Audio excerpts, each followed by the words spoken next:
আসসালামু আলাইকুম ওয়া রাহমাতুল্লাহি ওয়া বারাকাতুহু। প্রিয় দেশবাসী, আপনারা অবশ্যই জানেন গতকালকে বাংলাদেশের সর্বশ্রেষ্ঠ বিদ্যাপীঠ ঢাকা বিশ্ববিদ্যালয়ে নির্বাচন হয়েছে। এই নির্বাচনে বিভিন্ন প্যানেল থেকে বিভিন্ন দল অংশগ্রহণ করেছে। আল্লাহ পাকের দরবারে শুকরিয়া যে আল্লাহ রাব্বুল আলামিন আসলে বলতে ইসলামের বিজয় হয়েছে।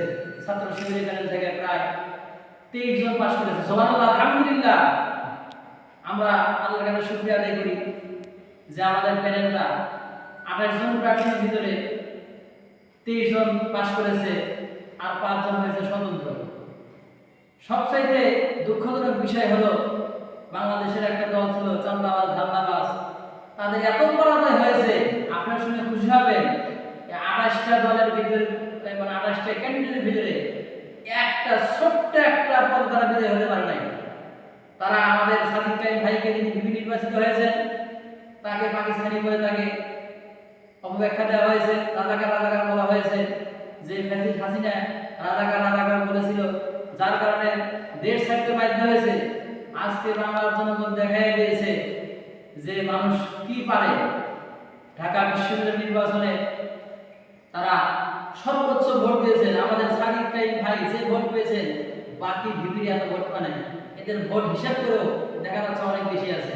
এবং বিএনপির যে ক্যান্ডিডেট ছিলেন আমিনুল ইসলাম প্রায় 5,000 ভোট পেয়েছে, আর আমাদের সাদিক ভাই পেয়েছে প্রায় 14,000 উপরে ভোট। এটা হলো আলাদা একটা খেলা। এরপর আমার আরেক ভাই জিএস পদে নির্বাচিত হয়েছেন ফরহাদ ভাই, উত্তরবঙ্গ থেকে জিএস হয়েছেন মহিউদ্দিন খান ভাই। আমরা তাদেরকে অভিনন্দন জানাই, মোবারকবাদ জানাই। আল্লাহ রাব্বুল আলামিন তাদেরকে ইসলামের জন্য খেদমত করার তৌফিক দান করুন এবং আগামী দিনে যেন আমরা সবার শাসন আমরা দেখেছি কিন্তু কোরআনের শাসন দেখি নাই। সামনে আর কয়েকটা রাকসু, এরপরে চট্টগ্রামের বিশ্ববিদ্যালয় নির্বাচন আছে। এগুলোতে আল্লাহ রহমত ইনশাআল্লাহ পাশ করবো আশা করি।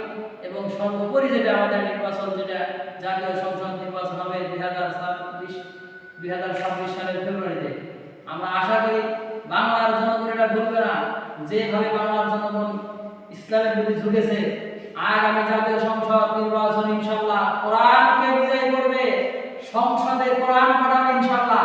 কোনো রামপন্থী বামপন্থী ইসলাম বিরোধীদের স্থান বাংলার জমিন হবে না ইনশাআল্লাহ।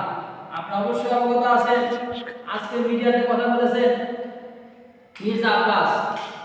এর আসলে আব্বাস ওই এত ভোট করতে গেছিল। আচ্ছা বলেন তো, জনগণ যদি ভোট দেয় তাহলে কি ঠেকানো যায়? এই বলতেছেন যে ছাত্রলীগ যুবলীগ ভোট দিয়েছে।